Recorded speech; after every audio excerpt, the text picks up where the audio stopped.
Snow whipped across the frozen highway, blinding everything in sight. The world looked like a white sheet torn apart by the raging winds. Mark Evans gripped the steering wheel tighter, his old truck rattling with every gust. He wasn't supposed to be out here tonight. Single dads like him knew better than to risk icy roads when you had a little boy at home depending on you. But bills didn't pay themselves, and his double shift at the factory had run late again. He was exhausted, hungry, and honestly, tired of life punching him down. Since his wife passed 3 years ago, Mark had been stumbling through fatherhood and work like a man half drowning, half dragging himself forward. Every day was a fight between putting food on the table and keeping a roof over their heads. Hope felt like a luxury he could no longer afford. But then, through the swirling storm, he saw them. 3 tiny bundles in the snowbank, barely moving. At first, he thought the wind was playing tricks on him. But when his headlights caught the faint shape of a baby's hand flailing weakly against the white frost, Mark slammed on the brakes. His heart leapt into his throat as he threw open the truck door, snow biting at his skin like knives. There, huddled together, were 3 newborn babies. Triplets. Their cries were faint, almost frozen in their throats. Someone had abandoned them in the middle of a blizzard to die. Mark didn't think, he just acted. He scooped them up, one after another, his jacket stretched thin but his arms wrapping them tight. "Oh God, hang on, little ones, hang on," he muttered, rushing back to the truck. By the time he reached the small farmhouse he called home, his son Jacob, only 6 years old, was rubbing his eyes at the window. "Daddy, who's crying?" he asked, voice small with confusion. Mark kicked the door shut behind him, rushing to the fireplace. He laid the triplets down by the fire and began wrapping them in blankets, rubbing their tiny hands to restore warmth. "They're babies, Jake," he said breathlessly. "We found them outside. Someone left them." His son blinked at the 3 wriggling infants, then did something that would stay in Mark's heart forever. He quietly laid down his own teddy bear beside them. "They can share," Jacob whispered. That night was the beginning of everything. The authorities were called, of course. The police came, the social workers too. But no one could find who left them, and no one stepped forward to claim the babies. Weeks turned into months. The system wanted to place them in foster care, but something about the triplets had already hooked into Mark's heart. They weren't just abandoned children anymore, they were part of his family. It wasn't easy. God, it wasn't easy. Mark barely made enough money to care for Jacob, and suddenly he had 3 more mouths to feed. Nights were filled with crying, bottle feedings, and exhaustion so deep he sometimes fell asleep at work, only to be yelled at by supervisors. The neighbors whispered. Some called him foolish, others pitied him. But every time he looked at the triplets, 3 identical little faces smiling up at him with complete trust, he knew he couldn't give them up. There were days when he wanted to quit. Days when the bills piled up so high he sat at the kitchen table with his head in his hands, thinking he had failed everyone. But then a small hand would tug at his sleeve. One of the triplets, Lily, the gentlest one, would crawl into his lap and press her forehead against his chest. And suddenly, the weight didn't feel so impossible. Years passed. The farmhouse wasn't much, but it was full of life. Jacob grew into a protective older brother, teaching the triplets how to ride bikes, tying their shoes before school, and giving up his share of dessert without complaint. The triplets, Lily, Emma, and Noah, brought a light into the house that even grief couldn't dim. But challenges never stopped. Mark worked himself to the bone. The factory shut down, and he picked up odd jobs, plumbing, carpentry, snow shoveling. There were winters when the heat nearly got cut off, and nights when dinner was just bread and peanut butter. Yet somehow, some way, they made it through. Then, when the triplets turned 10, everything began to change. Their school hosted a winter recital. Mark could barely afford the tickets, but he worked late nights just so all 5 of them could go. Sitting in the small auditorium, dressed in his only decent jacket, he felt something he hadn't in years: pride. Watching the 3 children he once found nearly frozen in the snow now standing on stage, singing with bright voices, he couldn't hold back the tears. And he wasn't the only one who noticed. In the audience that night sat a woman named Claire Reynolds, a journalist covering small-town community stories. She had been told about the man with triplets that weren't his own, and came to see for herself. She was captivated, not just by the children, but by the quiet strength of the father who had raised them. Claire wrote their story. It spread, first in local papers, then across the state, and finally across the country. People were moved by the image of a struggling single dad, choosing love over logic, raising children the world had cast aside. Donations came in, strangers sent gifts, and even job offers started arriving. Mark, embarrassed but grateful, accepted only enough to secure stability for the kids. "We don't need riches," he told Claire, who by then had become more than just a friend. "We just need a fair chance." The years that followed felt like a miracle. Jacob went to college, the first in the family to do so.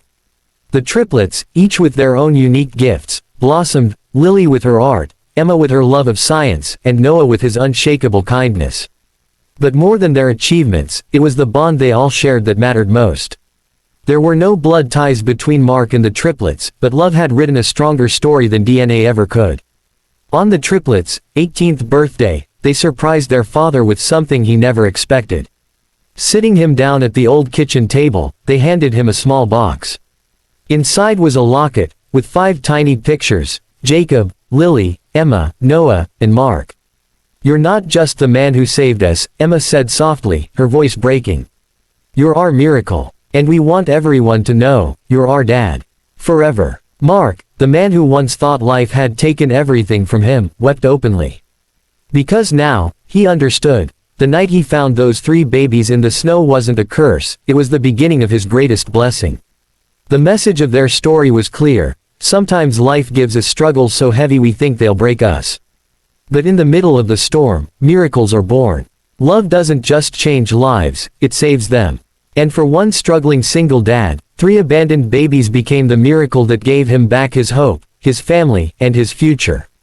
The Evans farmhouse had always been humble, but now it rang with laughter, arguments, and the chaos of 5 children growing into their own.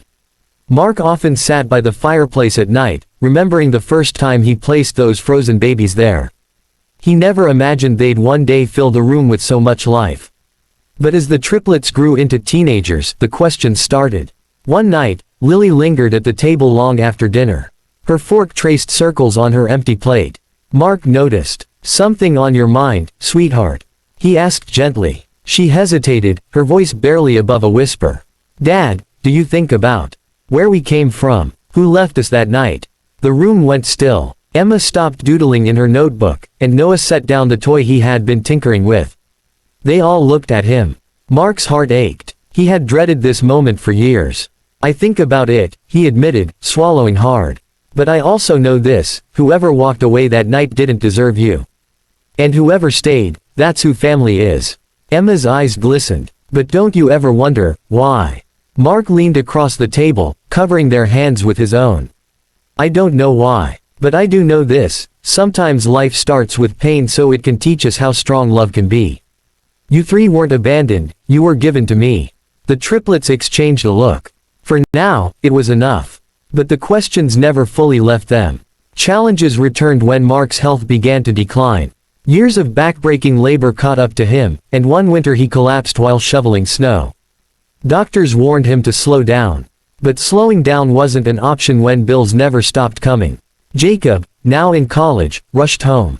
"Dad, you've given everything to us. Let me take care of things for a while." Mark shook his head stubbornly. "I didn't raise you to put your life on hold. You chase your dreams, I'll be fine." But the truth was, he wasn't fine. Nights grew harder, the work more exhausting. And for the first time since the blizzard years ago, Mark felt fear that he might not be enough. That's when the triplets stepped up. Noah got a part-time job fixing bikes. Emma started tutoring younger kids in math. Lily sold her sketches online, surprising everyone when people actually paid for them. Together, they covered groceries for the first time in their lives. One evening, Mark found them huddled at the kitchen table, whispering about bills. His eyes stung. "I'm supposed to be the one carrying you," he said softly. Noah looked up with a smile that mirrored his father's. "You did, Dad. All these years. Now it's our turn." The turning point came at their high school graduation. The triplets stood side by side, caps and gowns crisp, as the crowd cheered. Mark sat in the front row, clutching Jacob's shoulder. His chest swelled with pride so powerful it hurt. When it was their turn to speak, because the school had chosen them, the miracle triplets, to give the class speech, they stunned everyone. Lily stepped up to the microphone first. Most of you know us as the kids who were found in the snow. But what you don't know is the man who saved us. Emma continued, her voice strong. He wasn't rich. He wasn't prepared. He was already struggling to raise one son. But he chose love over everything else. Noah finished, his voice breaking with emotion. Dad, this diploma, it belongs to you too. Because without you, we wouldn't even be here. The auditorium erupted in applause. Mark buried his face in his hands, tears streaming freely. He had never asked for recognition, but in that moment, surrounded by cheers, he realized his children had given him more than survival. They had given him a legacy. Years later, at the Triplets' college send-off, Mark stood on the porch watching them pack. The same porch where he once carried them in, frozen and fragile. Lily hugged him tightly. Don't worry, Dad. We'll always come back home. Emma kissed his cheek. You taught us that family isn't where you start, it's who you choose. Noah whispered, we were your miracle. But you were ours first. Mark watched as they drove away, his heart heavy but full. The farmhouse was quieter now, but it didn't feel empty. Because he finally understood something he hadn't on that stormy night so many years ago, miracles don't just happen once. They keep unfolding, as long as love holds strong. The message was clear, the struggles that nearly broke him had been the very thing that built his family.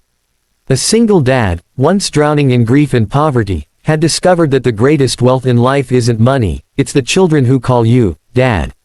And as the snow began to fall again that evening, Mark smiled to himself. The blizzard had taken so much from him once. But it had also given him everything.